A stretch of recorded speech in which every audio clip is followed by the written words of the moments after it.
Good morning, it's 10 o'clock. I'm Nancy Sun, and it's time for Easy News on ICRT. In Taiwan, the TAIEX opened up 12 points this morning from yesterday's close at 8,430 on turnover of 1.7 billion NT. The Taipei District Court yesterday held the first hearing in a case brought against the KMT by Legislative Speaker Wang Jingping regarding his party membership. The KMT stripped Wang of his membership in September amid allegations he improperly lobbied on behalf of DPP caucus whip Ke Jianming in a breach of trust case. The three-judge panel has given both parties 3 weeks to submit written statements before the date for a second hearing is set.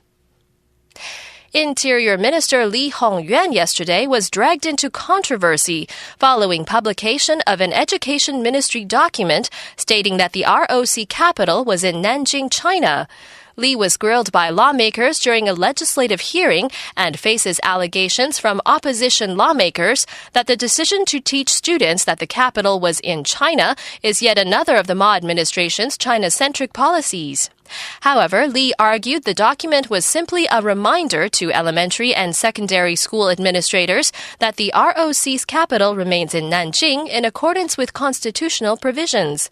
Education officials have admitted the document was wrong and Taipei should be marked as the capital of the ROC. Health authorities are heightening preventive measures against an influx of H7N9 avian flu cases here in Taiwan. Moves to tighten preventive measures against the virus come after Hong Kong confirmed its first H7N9 infection earlier this week.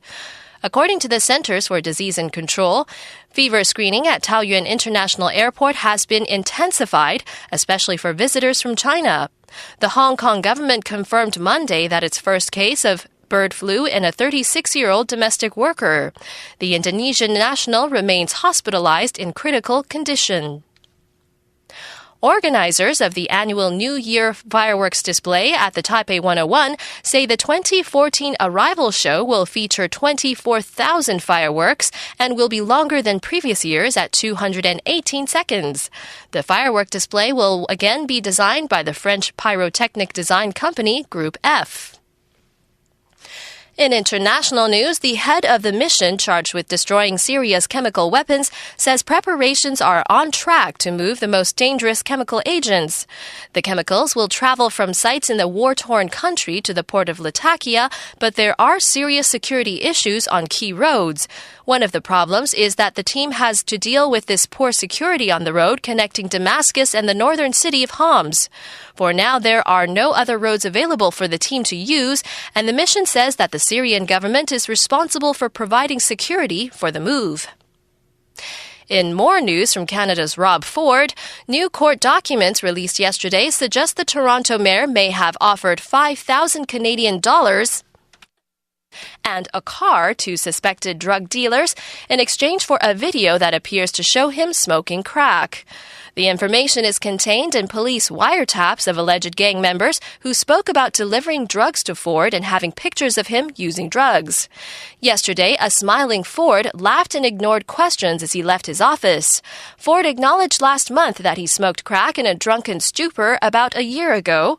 He has refused to resign as mayor, despite mounting pressure from Toronto City Council, which has stripped him of most of his powers.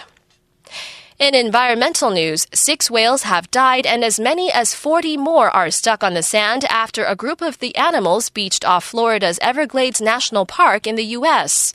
The first few tries at rescue did not work because the water around the pilot whales was too shallow for boats. Scientists believe the whales may have become stuck on the sand during low tide and were unable to return to deep water. If the non-endangered whales cannot be helped out of the shallow waters, they may have to be put down. A group of 25 volunteers and experts are currently working to save the whales. And now looking at the weather across Taiwan, according to the Central Weather Bureau, we can expect partly cloudy skies in the north with a high of 22 in Taipei, and mostly clear skies in the center and south with a high of 24 in both the Taichung and Kaohsiung areas. Current temperatures now, Taipei 19, Taichung 15, and Kaohsiung 19. That's it for Easy News today. Remember, you can download a slower version of the news as well as a transcript with Chinese explanations on our website, www.icrt.com.tw. Just look for Easy News. Enjoy the rest of your morning.